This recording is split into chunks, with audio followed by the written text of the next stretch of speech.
Kalau 2 belum cukup, tambah satu lagi nih dari Vivo.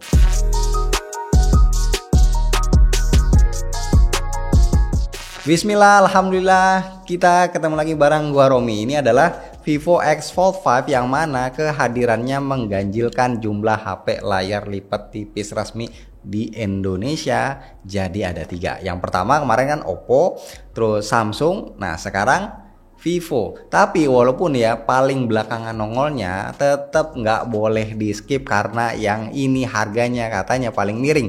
Kalau soal tipis-tipisan secara angka kayaknya udah kurang relevan diadu karena bedanya itu cuma 0, sekian milimeter. Intinya tipis banget di angka 4,3 mm buat varian warna grey dan 4,55 mm untuk varian yang feather white. Lucu ya, beda warna bisa beda size dan beda bobot gitu. FYI, biar tetap berasa tipis, Vivo ngasih casing gratisan yang cuma belakangnya doang. Sekarang trennya memang kayak gini ya, semua ya nggak ada casing depannya, belakangnya aja. Materialnya premium, terus juga feel-nya enak, lembut di tangan.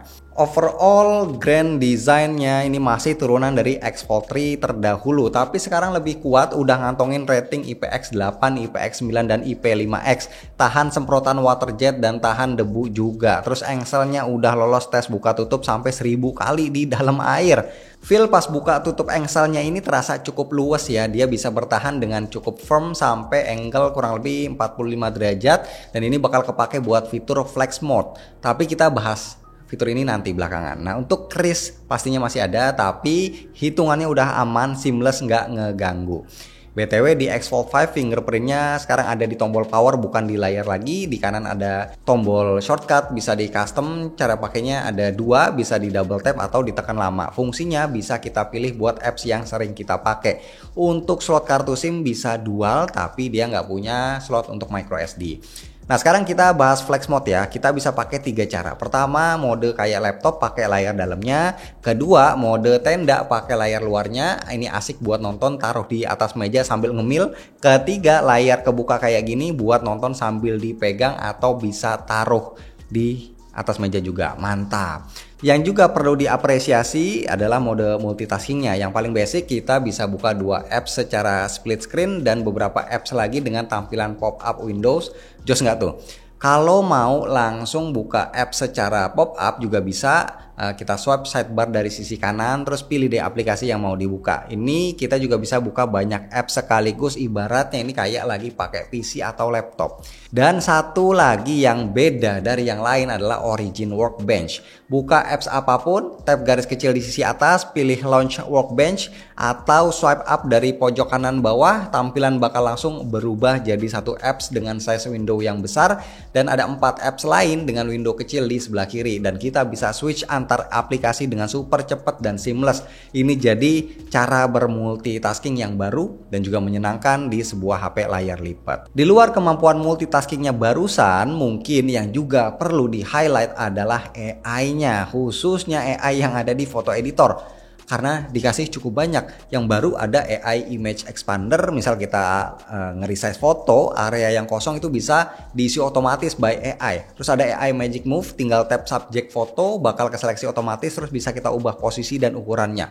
Fitur AI foto editor lain yang juga nggak kalah menarik ada AI Reflection Erase, AI Photo Enhance, dan AI Erase 3.0. Bukan cuma sekedar ada, tapi ini benar-benar kepake karena hasil editingnya ini rapi banget. In terms of spec, nah ini salah satu yang bikin harga Vivo X Fold 5 lebih miring dari kompetitor. Dia pakai chipset Qualcomm Snapdragon 8 Gen 3 yang jadi otaknya.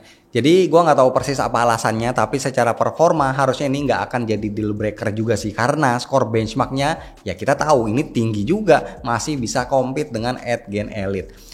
Opsi kapasitasnya yang dibawa ke Indonesia itu cuma ada satu aja ya, RAM 16GB LPDDR5X Ultra dan storage 512GB UFS 4.1, dan baterainya nggak tanggung-tanggung ya, dikasih 6000 mAh Bluevolt battery, support flash charge 80 watt, bikin si X Fold 5 ini jadi HP foldable resmi dengan baterai yang paling gede.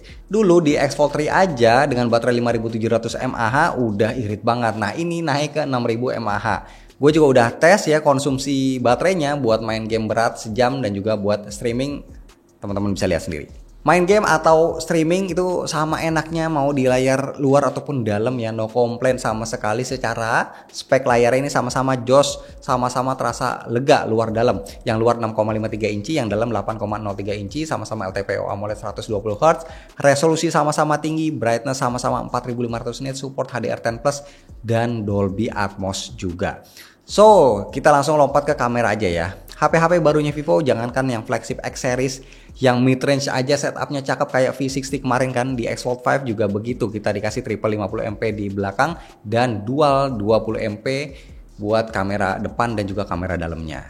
Kebetulan HP ini kemarin dibawa Fahmi ke China, dia sempat foto-foto di sana. Hasil fotonya ini cukup menonjol ya. Secara main kameranya dia pakai sensor Sony IMX921. Dan seperti biasa untuk focal length di HP Vivo ini banyak ya dikasih opsinya. Jadi motret mulai dari lensa ultrawide sampai ke wide sampai ke zoom itu kita bisa dapat kualitas yang nggak jomplang.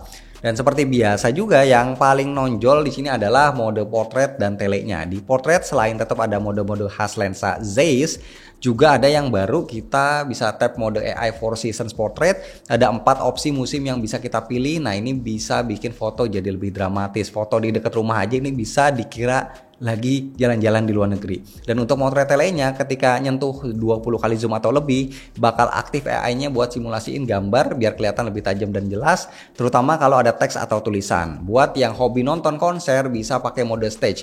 Ini optimal buat jarak antara 10 sampai 20 meter. Hasilnya mantap. Semua lensa belakangnya ini sama-sama bisa dipakai rekam video up to 4K 60 fps yang hasilnya smooth dan stable.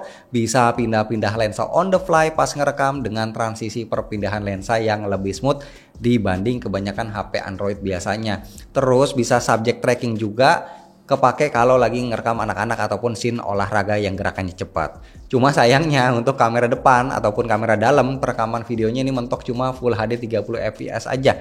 Jujur gue nggak habis pikir ya kenapa mentoknya cuma segini. Jadi kalau mau ngevlog enakan pakai rear HD selfie alias buka layarnya terus pakai kamera utamanya. Oke, jadi satu hal yang paling keren dari Vivo X Fold 5 adalah dia bisa merekam video dalam format yang menggunakan kamera belakangnya dengan bantuan cover screen sebagai previewnya.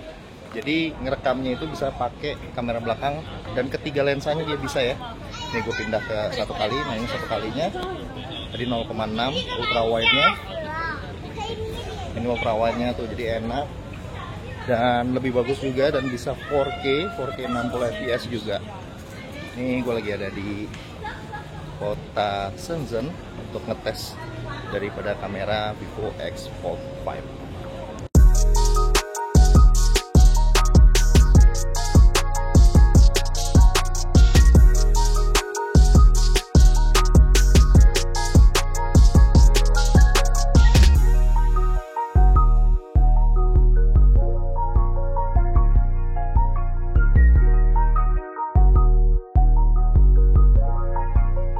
So, dengan nongolnya si Vivo X Fold 5 ini pastinya bikin yang mau beli HP foldable tahun ini makin nambah bingung. Karena HP ini tipis bangetnya iya, kuatnya iya, spek juga gahar, baterai paling awet, multitasking enak nyaman, kamera juga banyak fitur AI-nya. Dan satu lagi ya, ini kan harganya yang paling terjangkau.